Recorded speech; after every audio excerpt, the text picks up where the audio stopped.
പാരീസിൽ 4 ഇടങ്ങളിലുണ്ടായ സ്ഫോടനങ്ങളിലും വെടിവെപ്പിലുമായി 100-ലേറെ പേർ മരിച്ചു. നിരവധി പേർക്ക് പരിക്കേറ്റു. 100ഓളം പേരെ അക്രമികൾ ബന്ദികളാക്കി. 3 ഭീകരരെ വധിച്ചതായാണ് ഇപ്പോൾ ഏറ്റവും ഒടുവിലായി ലഭിക്കുന്ന വിവരങ്ങൾ. ഇപ്പോൾ ന്യൂസ് ഡെസ്കിൽ നിന്നും കൂടുതൽ വിവരങ്ങളുമായി അഭിലാഷ് കടക്കൽ ചേരുന്നുണ്ട്. അഭിലാഷ്, ഇപ്പോഴും അക്രമികളെ കീഴടക്കാനുള്ള ശ്രമം തുടരുകയാണ്. 3 ഭീകരരെ വധിച്ചു എന്നതടക്കമുള്ള വിവരങ്ങളാണ് ഇപ്പോൾ പുറത്തുവരുന്നത്. ഏറ്റവും ഒടുവിലായി കൂട്ടിച്ചേർക്കാനുള്ളത്. സ്വാമി, ഇന്ത്യൻ സമയം ഇന്ന് പുലർച്ചെയോടെയായിരുന്നു ലോകത്തെ നടുക്കിയ ഭീകരാക്രമണം ഫ്രാൻസിലുണ്ടായത്. ഒരുപക്ഷെ സെപ്റ്റംബർ 11 അമേരിക്കയിൽ നടന്ന ആക്രമണത്തിന് ശേഷം ലോകം കണ്ട ഏറ്റവും തീവ്രമായ, ഏറ്റവും ഭീകരമായ ആക്രമണങ്ങളൊന്നാണെന്ന് ഫ്രാൻസിൻ്റെ തലസ്ഥാനമായ പാരീസിലുണ്ടായത്.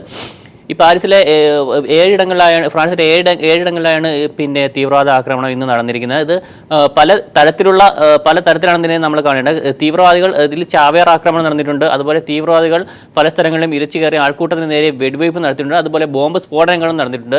ഏറ്റവും തീവ്രമായ, ഏറ്റവും രൂക്ഷമായ ആക്രമണം നടന്നത് പാരീസിലെ പ്രശസ്തമായ ബാറ്റാക്ലൈൻ തിയേറ്ററിലാണ്. ഈ തിയേറ്ററിൽ കലാപരിപാടി നടന്നുകൊണ്ടിരിക്കെ ഈ തിയേറ്ററിനുള്ളിലേക്ക് ഇരച്ചു കയറിയ ഭീകരർ അവിടെയുള്ള ആൾക്കാർക്ക് നേരെ വെടിവയ്പ് നടത്തുകയായിരുന്നു. ഈ തിയേറ്ററിനുള്ളിൽ മാത്രം ഏതാണ്ട് 100-ലേറെ പേരാണ് ഇപ്പോൾ കൊല്ലപ്പെട്ടിരിക്കുന്നത്. മാത്രമല്ല, ഈ കലാപരിപാടി ആസ്വദിക്കാൻ എത്തിയ നൂറുകണക്കിന് ആൾക്കാരെ തിയേറ്ററിനുള്ളിൽ ഇവർ ബന്ദികളാക്കുകയും ചെയ്തു. ഈ തിയേറ്റർ ഇവിടെ ഇപ്പോൾ ഫ്രഞ്ച് സൈന്യത്തിൻ്റെ പ്രത്യേക കമാൻഡോകൾ ഇറങ്ങി തീവ്രവാദികളെ നേരിട്ടുകൊണ്ടിരിക്കുകയാണ്. നമുക്ക് ഒടുവിൽ കിട്ടുന്ന വിവരമനുസരിച്ച് ഏതാണ്ട് 3 തീവ്രവാദികളെ സൈന്യം ഇതിനോടകം വധിച്ചു കഴിഞ്ഞു. ബാക്കി തീവ്രവാദികളുമായി ഇവർ ഏറ്റുമുട്ടൽ തുടരുന്നു എന്നാണ് നമുക്ക് കിട്ടുന്ന വിവരം. ഈ തിയേറ്ററിൻ്റെ പുറത്ത് തന്നെ നിരവധി ബോംബ് സ്ഫോടനങ്ങൾ നടന്നിട്ടുണ്ട്. ഈ തിയേറ്ററിൻ്റെ പുറത്ത് നടന്ന സ്ഫോടനങ്ങൾ, ഏതാണ്ട് 5ഓളം സ്ഫോടനങ്ങൾ നടന്നതാണ് അവിടെ നിന്നുള്ള വാർത്താ ഏജൻസികൾ റിപ്പോർട്ട് ചെയ്യുന്നത്. ഈ സ്ഫോടനങ്ങളും നിരവധി ആൾക്കാർ മരിച്ചതായും അതുപോലെ ഒരുപാട് പേർ തെരുവിൽ പരിക്കേറ്റ നിലയിൽ കിടക്കുന്നതായും അവിടെ നിന്നുള്ള വാർത്തകൾ നൽകുന്നു. മറ്റൊരു പ്രധാന ആക്രമണം നടന്നത് പാരീസിലെ പെറ്റീറ്റ് കാംബോജ് എന്ന് പറയുന്ന റെസ്റ്റോറൻറ്റിലാണ്. ഈ റെസ്റ്റോറൻറ്റിനുള്ളിലേക്ക് ഒരു ഓട്ടോമാറ്റിക് തോക്ക് ഉപയോഗിച്ച് ഇരച്ചു കയറിയ ആക്രമികൾ നടത്തിയ വെടിവെപ്പിൽ അവിടെ മാത്രം ഏതാണ്ട് 11 പേര് മരിച്ചിട്ടുണ്ട്. ഇവിടെയും ഈ പ്രദേശമെല്ലാം സൈന്യം വളഞ്ഞു കഴിഞ്ഞു. അവിടെയും ഭീകരരെ നേരിടാനും അവരെ തുരത്താനുള്ള തന്ത്രങ്ങളുമായി സൈന്യം അവിടെ ആക്രമണം തുടരുകയാണ്. മറ്റൊന്ന് വടക്കൻ പാരീസിലെ പ്രശസ്തമായ സ്റ്റാഡെ ഫ്രാൻസ് എന്ന് പറയുന്ന സ്റ്റേഡിയമാണ്. ലോക മത്സരങ്ങൾ ഉൾപ്പെടെയുള്ള ലോകത്തെ ദേശീയ ഫുട്ബോൾ മത്സരങ്ങളൊക്കെ നടക്കുന്ന ഒരു സ്റ്റേഡിയമാണ് ഈ സ്റ്റേഡിയം. ഇവിടെ ഈ സ്റ്റേഡിയത്തിന് പുറത്തായിരുന്നു പ്രധാനമായും ആക്രമണം നടന്നത്. ഈ സ്റ്റേഡിയത്തിന് പുറത്ത് ആക്രമികൾ വെടിവയ്പും ബോംബ് സ്ഫോടനവും നടത്തുകയുണ്ടായി. ഈ സമയം ഫ്രാൻസും ജർമ്മനിയും തമ്മിലുള്ള സൗഹൃദ മത്സരം അവിടെ നടന്നുകൊണ്ടിരിക്കുകയായിരുന്നു. അതുകൊണ്ട് ആയിരക്കണക്കിന് കാണികൾ ഈ സ്റ്റേഡിയത്തിൽ നിറഞ്ഞുണ്ടായിരുന്നു ഫ്രാൻസും ജർമ്മനിയും തമ്മിലുള്ള മത്സരം കാണാൻ വേണ്ടി. മാത്രമല്ല, ഫ്രഞ്ച് പ്രസിഡന്റ് ഫ്രാൻകോയിസ് ഹൊളാൻഡെ ഉൾപ്പെടെയുള്ള പ്രമുഖരായ വിശിഷ്ട വ്യക്തികളും ഈ സമയത്ത് സ്റ്റേഡിയത്തിനുള്ളിൽ ഉണ്ടായിരുന്നു. ഈ സമയത്തായിരുന്നു സ്റ്റേഡിയത്തിന് പുറത്ത് ആക്രമണം നടന്നത്. ഈ ആക്രമണം നടന്ന ഉടൻ തന്നെ സൈന്യം, സുരക്ഷാ സേന സ്റ്റേഡിയം വളയുകയും സ്റ്റേഡിയത്തിനുള്ളിൽ നിന്ന് VIP-കളെ, പ്രത്യേകിച്ചും രാജ്യത്തെ ഈ പ്രസിഡന്റ് ഉൾപ്പെടെയുള്ള പ്രമുഖരെ പുറത്തേക്ക് കൊണ്ടുപോയി സുരക്ഷിത സ്ഥാനങ്ങളിൽ എത്തിക്കുകയും ചെയ്തിരുന്നു. മാത്രമല്ല, ഇവിടുന്ന് സ്റ്റേഡിയത്തിലെ മത്സരം നിർത്തിവെക്കുകയും ഇവിടുന്ന് ആൾക്കാരെ ഒഴിപ്പിക്കുകയും ചെയ്തിട്ടുണ്ട്. അതുപോലെ ഈ 3 സ്ഥലങ്ങളാണ് പ്രധാനമായും സ്ഫോടനം ഉണ്ടായത്. ബാക്കി മറ്റു പല സ്ഥലങ്ങളിലും ഇപ്പോഴും പല രീതിയിലുള്ള ആക്രമണം നടന്നിട്ടുണ്ട്. അവിടെയെല്ലാം സൈന്യം വളയുകയും സുരക്ഷാ ഉദ്യോഗസ്ഥർ സ്ഥിതിഗതികൾ വിലയിരുത്തുകയും ചെയ്യുന്നുണ്ട്. മാത്രമല്ല, ഫ്രഞ്ച് എയർഫോഴ്സ് ഇപ്പോൾ ഹെലികോപ്റ്ററുകളും മറ്റ് യുദ്ധവിമാനങ്ങൾ ഉപയോഗിച്ച് ആകാശ നിരീക്ഷണം നടത്തുന്നുണ്ട്. തീവ്രവാദികൾ എവിടെയെങ്കിലും ഒളിച്ചിരിക്കുന്നുവെങ്കിൽ അവരെ കണ്ടെത്താനുള്ള ശ്രമങ്ങൾ പോലീസിൻ്റെയും മറ്റ് സുരക്ഷാ സൈനികരുടെയും ഭാഗത്തുനിന്ന് ഉണ്ടാകുന്നുണ്ട്. മാത്രമല്ല, ഇപ്പോൾ ഫ്രഞ്ച് പ്രസിഡന്റ് തന്നെ രാജ്യത്തെ അഭിസംബോധന ചെയ്തുകൊണ്ട് സംസാരിക്കുന്നുണ്ട്. പുതുതായി വരുന്ന വിവരങ്ങൾ അനുസരിച്ച് 140ഓളം പേർ ഇപ്പോൾ ഈ ആക്രമണത്തിൽ മരിച്ചു എന്നതാണ് ഇപ്പോൾ നമ്മുടെ ന്യൂസ് അടക്കം ബ്രേക്ക് ചെയ്തുകൊണ്ടിരിക്കുന്നത്. ഒപ്പം തന്നെ അഭിലാഷ്, ഇതുമായി ബന്ധപ്പെട്ട് IS ഭീകരരാണ് ഈ ആക്രമണത്തിന് പിന്നിൽ എന്നതടക്കമുള്ള സംശയങ്ങൾ ഉയർന്നു വരുന്നുണ്ട്. ഇതുമായി ബന്ധപ്പെട്ട് ഏതെങ്കിലും തരത്തിലുള്ള ഔദ്യോഗിക സ്ഥിരീകരണം ഉണ്ടായിട്ടുണ്ടോ? സ്വാമി, ഏറ്റവും കൂടുതൽ പേർ മരിച്ചിട്ടുള്ളത് നേരത്തെ സൂചിപ്പിച്ച ബാറ്റാക്ലൈൻ തിയേറ്ററാണ്. കാരണം ഇവിടെ ഒരു കലാപരിപാടി നടക്കുന്നതിനിടയിലായിരുന്നു ഏതാണ്ട് 100-ലേറെ ആൾക്കാർ, പ്രേക്ഷകർ തിങ്ങി നിറഞ്ഞ ഒരു സദസ്സിലേക്കായിരുന്നു തീവ്രവാദികൾ ഇരച്ചു കയറി കണ്ണിൽ കണ്ട എല്ലാവരെയും വെടിവെച്ചത്. നമുക്കറിയാം, മുംബൈ സ്ഫോടനത്തിൽ നടന്നത് തന്നെയായിരുന്നു. തീവ്രവാദികൾ റെയിൽവേ സ്റ്റേഷനിലും അതുപോലെ മറ്റു പല സ്ഥലങ്ങളിലേക്കും കണ്ണിൽ കണ്ടവരെല്ലാം വെടിവെച്ച് കൊല്ലുന്ന ഒരു രീതിയാണ് അന്ന് സ്വീകരിച്ചത്. അതേ സമാനമായ ഒരു രീതിയാണ് ഇവിടെയും ഈ തിയേറ്ററിനുള്ളിലും അവർ സ്വീകരിച്ചത്. തിയേറ്ററിനുള്ളിലേക്ക് കടന്ന തീവ്രവാദികൾ എല്ലാവരെയും കണ്ണിൽ കണ്ട എല്ലാവരെയും അത്യാധുനിക തോക്കുകൾ ഉപയോഗിച്ച് വെടിവെക്കുകയായിരുന്നു. അതുകൊണ്ട് തന്നെ ഇവിടെ മരണസംഖ്യ വളരെ കൂടുതലാണ്.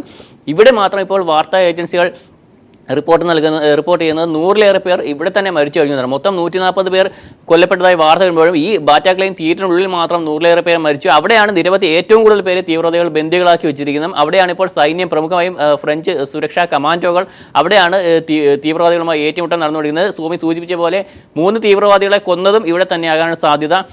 ഈ തീവ്രവാദത്തിന് പിന്നിൽ ആരാണെന്ന് ചോദിച്ചാൽ ഇപ്പോൾ നമുക്ക് ഔദ്യോഗികമായ ഒരു സ്ഥിരീകരണം ഉണ്ടായിട്ടില്ല. ഫ്രഞ്ച് സർക്കാരിൻ്റെ ഭാഗത്തുനിന്ന് ഇക്കാര്യത്തിലൊരു സ്ഥിരീകരണം ഉണ്ടായില്ല. മാത്രമല്ല ഏതെങ്കിലും തീവ്രവാദ സംഘടന ഇതുവരെയും ഇതിൻ്റെ ഉത്തരവാദിത്തം ഏറ്റെടുത്തിട്ടില്ല.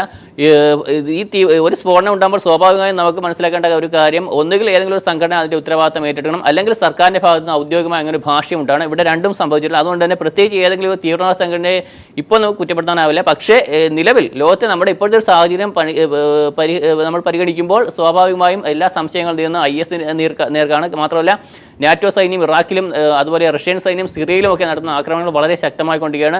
കഴിഞ്ഞ ദിവസം തന്നെ IS ഭീകരരുടെ ഭീഷണി ഉണ്ടായിരുന്നു. അതായത് തങ്ങളുടെ അടുത്ത ലക്ഷ്യം റഷ്യയാണ്, റഷ്യയെ ചോരയിൽ മുക്കും എന്നവരുടെ ഭീഷണി ഉണ്ടായിരുന്നു. മാത്രമല്ല അമേരിക്കയ്ക്ക് നേരെ ആക്രമണം ഉണ്ടാകുന്ന ഭീഷണി ഉണ്ട്. ആ ഒരു പശ്ചാത്തലത്തിൽ കൂടി വേണം നമുക്ക് ഈ ഫ്രാൻസിലുണ്ടായ തീവ്രവാദ ആക്രമണ ഭീഷണിയെ കണക്കാക്കാൻ. അങ്ങനെ നോക്കുമ്പോൾ സ്വാഭാവികമായും നമുക്ക് IS-നെ സംശയിക്കേണ്ടി വരും. അഭിലാഷ്, ഇപ്പോൾ ഫ്രാൻസിൽ ഇത്തരത്തിലുള്ള ചെറിയ ചെറിയ ആക്രമണങ്ങൾ തുടരെ ഉണ്ടാകുന്നത് ഇതിനു മുൻപ് നമ്മൾ കേട്ടിട്ടുണ്ട്. ചാർലി ഹെബ്ദോ വാരികയുടെ അടക്കമുള്ള പ്രശ്നങ്ങളിൽ ഇത്തരത്തിൽ IS ആക്രമണം ഉണ്ടായ ഒരു സാഹചര്യം കൂടി നിലനിൽക്കുന്നു. അത്തരത്തിൽ നോക്കുമ്പോൾ ഫ്രാൻസിലെ ഇപ്പോഴത്തെ ഈ ആക്രമണത്തെ എങ്ങനെയാണ് നോക്കിക്കാണേണ്ടത്? സോമി, ഇതിനു മുമ്പ് ഫ്രാൻസ് കണ്ട ഏറ്റവും വലിയ ആക്രമണങ്ങളൊന്ന് ചാർലി ഹെബ്ദോ വാരികയ്ക്ക് നേരെ ഉണ്ടായിരുന്ന ആക്രമണമായിരുന്നു. അതായത് പ്രവാചകനായ മുഹമ്മദ് നബിയുടെ വിവാദമായ കാർട്ടൂൺ പ്രസിദ്ധീകരിച്ചു എന്നതിൻ്റെ പേരിലായിരുന്നു ഈ വാരികയ്ക്ക് നേരെ ആക്രമണം ഉണ്ടായത്. അത് ഈ വർഷം തന്നെ ജനുവരി 7-നായിരുന്നു ഈ വാരികയുടെ ഓഫീസിന് നേരെ തീവ്രവാദികൾ ആക്രമണം നടത്തിയത്. അന്ന് ഇതിൻ്റെ ഉത്തരവാദിത്തം ഏറ്റെടുത്തത് യമൻ ആസ്ഥാനമുള്ള അൽ ഖായിദയുടെ ഒരു പ്രത്യേക ഗ്രൂപ്പായിരുന്നു. അവർ ഈ ചാർലി ഹെബ്ദോയുടെ പാരീസിലെ ഓഫീസിന് നേരെ ആക്രമണം നടത്തുകയും അന്നും ഇതുപോലെ മെഷീൻ ഗണ്ണുകളും റോക്കറ്റ് ലോഞ്ചറുകളും ഒക്കെ ആയിട്ട് ഓഫീസിനുള്ളിൽ പ്രവേശിച്ച ഈ തീവ്രവാദ സംഘം അതിൻ്റെ മുഖ്യ പത്രാധിപരെയും അതിൻ്റെ 3 കാർട്ടൂണിസ്റ്റുകളെയും വധിച്ചു. ആ ആക്രമണത്തിൽ മാത്രം 11 പേരാണെന്ന് കൊല്ലപ്പെട്ടത്. അതിനുശേഷം നിരവധി ചെറിയ ആക്രമണങ്ങൾ, ഭീകരാക്രമണങ്ങൾ ഫ്രാൻസിലുണ്ടായിരുന്നു. അതിൽ നിരവധി പേർ കൊല്ലപ്പെടുകയും ചെയ്തിട്ടുണ്ടായി. പക്ഷേ അതിനൊന്നും ഇത്രത്തോളം ഒരു ലോക ശ്രദ്ധ കിട്ടിയില്ല. മാത്രമല്ല ഒരു കൃത്യമായ വ്യക്തമായ ഒരു പ്ലാനിങ്ങോടെയുള്ള ഒരു ആക്രമണം എന്ന് പറയുന്നത് ചാർലി ഹെബ്ദോ നേരെ ഉണ്ടായ ആക്രമണത്തിന് ശേഷം ഇപ്പോൾ നടക്കുന്ന ഈ ഒരു ആക്രമണം ഇത് കൃത്യമായി പ്ലാൻ ചെയ്ത് നടത്തിയ ഒരു ഓപ്പറേഷൻ. ഓരോ സ്ഥലങ്ങളിലും അവർ കറക്റ്റ് ഓരോ പോയിന്റും ഐഡന്റിഫൈ ചെയ്ത് നടത്തിയ ഒരു ആക്രമണം. അതുകൊണ്ട് തന്നെയാണ് ഇപ്പോൾ മരണസംഖ്യ വളരെ കൂടുതൽ. മാത്രമല്ല ഫ്രാൻസിനെ ഞെട്ടിച്ചിരിക്കുന്നതും അത് തന്നെയാണ്. അതിൻ്റെ ഏറ്റവും വലിയ സൂചനയാണ് ഇപ്പോൾ രാജ്യത്ത് അടിയന്തരാവസ്ഥ പ്രഖ്യാപിച്ചിരിക്കുന്നു. അതുകൊണ്ട് തന്നെ ഫ്രാൻസിൻ്റെ ഇപ്പോൾ ഉണ്ടായിരുന്ന ഭീകരാക്രമണത്തെ തീർച്ചയായും ആ രാജ്യത്തിനോ അല്ലെങ്കിൽ ലോകത്തിനോ ചെറിയ രീതിയിൽ എടുക്കാനാവില്ല. ചാർലി ഹെബ്ദോയ്ക്കെതിരെ ആക്രമണം ഉണ്ടായപ്പോൾ തന്നെ ലോകം മുഴുവൻ അപലപിച്ചിരുന്നു. ലോകം അതിനുശേഷം ഫ്രാൻസ് തന്നെ സുരക്ഷ വളരെ ശക്തമാക്കുകയും രാജ്യമെങ്ങും വളരെ ജാഗ്രത പുലർത്തുകയും ചെയ്തതാണ്. പക്ഷേ അത്രയും ജാഗ്രത പാലിച്ചിട്ടും ഇപ്പോൾ ഉണ്ടായിരിക്കുന്ന ഈ ആക്രമണം തീർച്ചയായും ഫ്രാൻസിനെയും ലോകത്തെയും ഞെട്ടിക്കുന്നതാണ്. എന്തായാലും അതിൻ്റെ കൂടുതൽ വിവരങ്ങൾ നമുക്ക് ഇനി വരും മണിക്കൂറുകളിൽ നൽകാൻ കഴിയും. സോമി.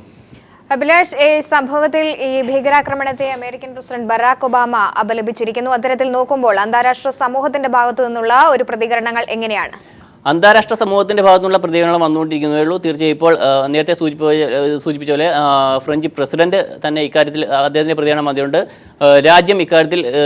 രാജ്യം ഈ സംഭവത്തിൽ ഒറ്റക്കെട്ടായി നിൽക്കണം. അതുപോലെ ഇത്തരം ഭീകരാക്രമണത്തിനെതിരെ ജനങ്ങൾക്ക് കൃത്യമായ മുന്നറിയിപ്പ് നൽകിയിട്ട് ജനങ്ങൾ പുറത്തിറങ്ങരുത്. അതുപോലെ അവിടെയുള്ള ഗതാഗതമെല്ലാം നിയന്ത്രിച്ചിട്ടുണ്ട്. വിമാനത്താവളങ്ങളെല്ലാം അടച്ചിട്ടുണ്ട്. അങ്ങനെയുള്ള സുരക്ഷാ നടപടികളെല്ലാം രാജ്യം സ്വീകരിച്ചിട്ടുണ്ട്. നേരത്തെ സൂചിപ്പിച്ച പോലെ അമേരിക്കൻ പ്രസിഡന്റ് ബറാക് ഒബാമ ഈ ആക്രമണത്തെ അപലപിച്ചുകൊണ്ട് രംഗത്തെത്തിയാണ്. അദ്ദേഹം ഫ്രാൻസിന് എല്ലാവിധ പിന്തുണയും നൽകിയിട്ടുണ്ട്. സ്വാഭാവികമായും മറ്റ് യൂറോപ്യൻ രാജ്യങ്ങളും അമേരിക്കയും നാറ്റോ സഖ്യകക്ഷികളും എല്ലാം തന്നെ ഉടൻ തന്നെ ഇതിനെ അപലപിച്ചുകൊണ്ട് രംഗത്തെത്താനാണ് സാധ്യത. പ്രത്യേകിച്ചും ഐഎസിനെതിരെയുള്ള ഒരു ആക്രമണം യൂറോപ്യൻ രാജ്യങ്ങളും അമേരിക്ക റഷ്യ ഉൾപ്പെടെയുള്ള രാജ്യങ്ങൾ ഇറാഖിലും സിറിയയിലുമായി നടത്തുമ്പോൾ ഇത്തരമൊരു ആക്രമണം അവർ ഏറെക്കുറെ പ്രതീക്ഷിച്ചതാണ്. പക്ഷേ ഫ്രാൻസിൽ ഇങ്ങനെ ഒരു ആക്രമണം അപ്രതീക്ഷിതമാണ്. അതുകൊണ്ട് തന്നെ തീർച്ചയായും ലോകരാജ്യങ്ങളും ലോക നേതാക്കളും കൂടുതൽ പേർ വരും മണിക്കൂറുകൾ ഇതിനെ അപലപിച്ച് രംഗത്തെത്തും എന്ന കാര്യം ഉറപ്പാണ്. സോമി. തീർച്ചയായും അഭിലാഷ്, പാരീസിൽ വിവിധയിടങ്ങളിൽ ഉണ്ടായ സ്ഫോടനങ്ങളിലും വെടിവെപ്പിലുമായി 140ഓളം പേർ മരിച്ചു എന്നതാണ് ഏറ്റവും ഒടുവിലായി പുറത്തുവരുന്ന വിവരങ്ങൾ. 100-ലധികം പേരെ അക്രമികൾ ബന്ദികളാക്കി. ഇപ്പോഴും ഭീകരരെ കീഴടക്കാനുള്ള ശ്രമങ്ങൾ അവിടെ തുടരുകയാണ്. 3 ഭീകരരെ വധിക്കുകയും ചെയ്തിട്ടുണ്ട്. ഒപ്പം തന്നെ സംഭവത്തിന് പിന്നിൽ ആരെന്ന കാര്യത്തിൽ ഇപ്പോഴും വ്യക്തത വന്നിട്ടില്ല. IS ഭീകരരാണെന്ന തരത്തിലുള്ള സംശയങ്ങൾ ഉയർന്നു വരുന്നുണ്ട്. ന്യൂസ് ഡെസ്കിൽ നിന്നും അഭിലാഷ് കടക്കലാണ് വിവരങ്ങൾ നൽകിയത്.